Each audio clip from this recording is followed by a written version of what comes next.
E aí, gente, nessa quinta parte do controle endócrino da reprodução das fêmeas, nós vamos falar um pouco sobre o corpo lúteo.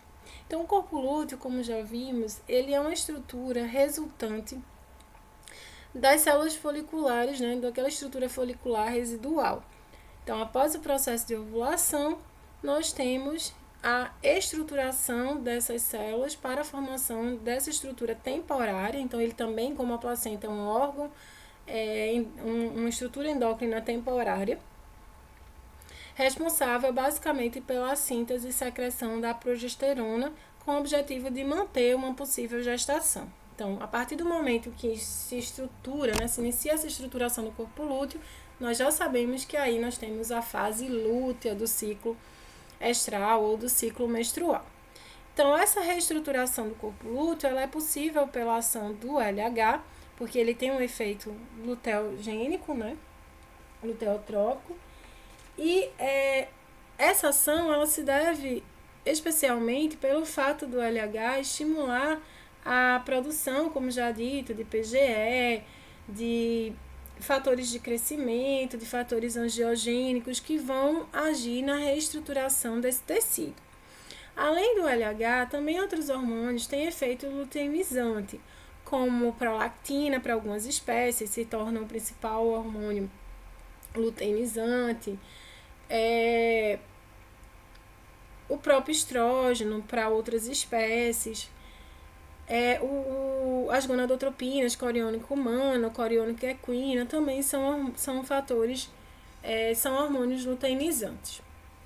Então, com esse efeito luteinizante, especialmente do LH, para todas as espécies, nós temos essa estruturação do corpo lúteo, como a imagem nos mostra. Então, essa estrutura bem irrigada, justamente pela estimulação da ação dos fatores angiogênicos para a formação da rede vascular.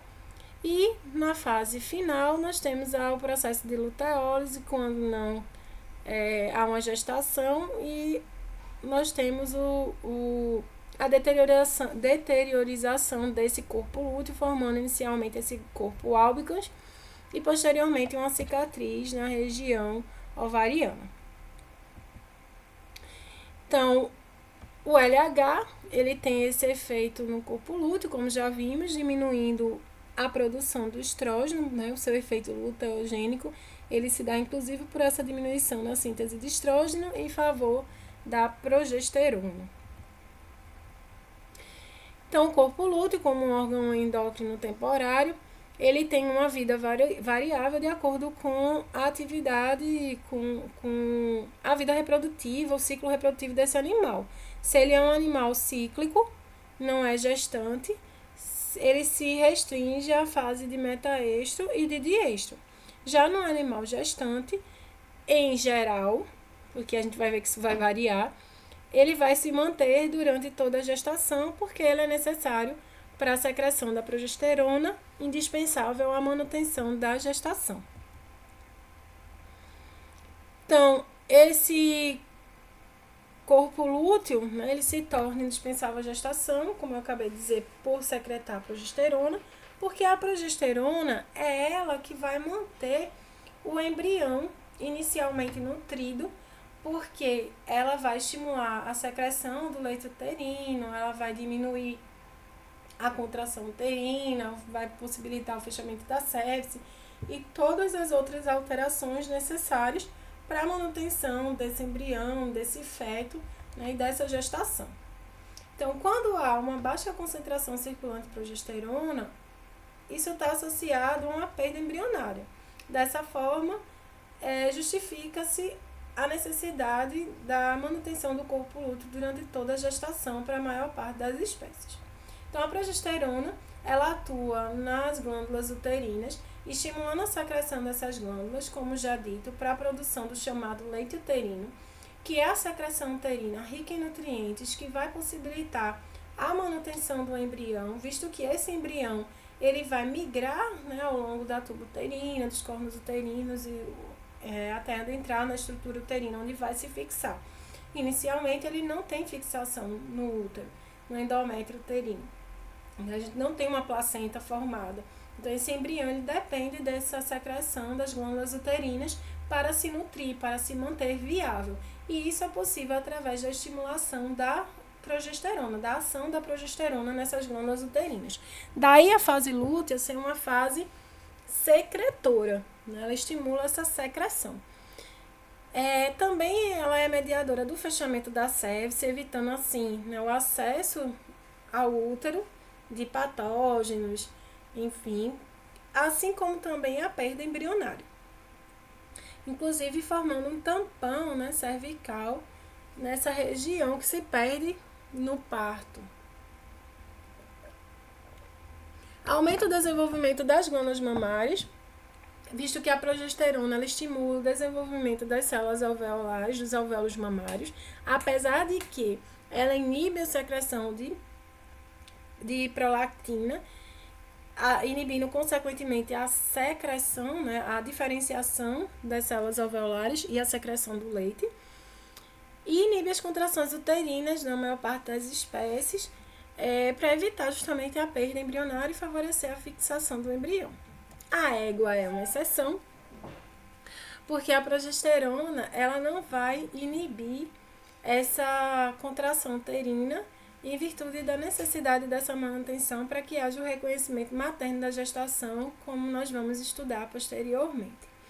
Além disso, o corpo lúteo da égua ele não se mantém durante toda a gestação, visto que nessas espécies ocorre um processo de perda do corpo lúteo, por volta de 100 dias de gestação, que é uma fase em que a placenta já consegue manter a gestação com a sua produção própria de progesterona. Então, o corpo lúteo, produtor de progesterona, ele vai começar a causar, através desse aumento progressivo na secreção de progesterona, uma ação inibitória do hipotálamo. Então, não havendo uma gestação, não havendo alguma sinalização para que mesmo assim se mantenha o corpo lúteo, se mantenha a produção da progesterona no animal cíclico, haverá um grande impacto na produção de LH. Então, o feedback negativo causado pela progesterona inibe a secreção do LH. Consequentemente, sendo o LH o fator luteinizante, a viabilidade do corpo lúteo vai ser diminuída, até porque a produção do LH, ou a produção da progesterona, vai ser, né, comprometida. Vai haver com isso aumento na secreção do estrógeno, e esse aumento do estrógeno desencadeia um processo chamado de luteólise. Então, no caso que é a morte do corpo lúteo, no caso das grandes espécies, essa luteólise está relacionada a fatores uterinos, que é a secreção da PGF2-alfa uterina. E na cadela, na gata e nos primatas, a fatores ovarianos.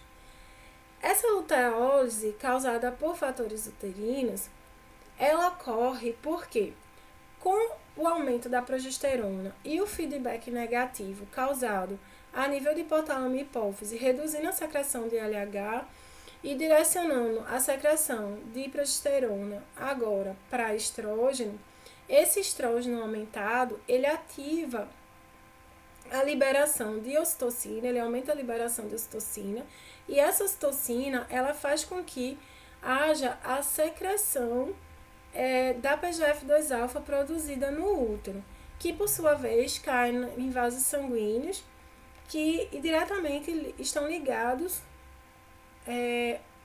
fazem a ligação entre útero e ovário.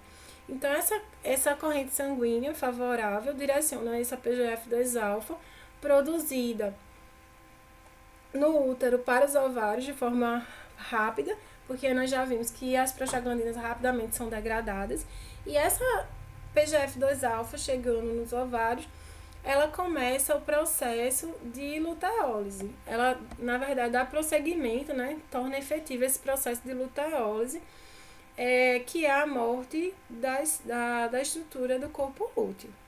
Ela vai começar, né, a destruir esse tecido lúteo.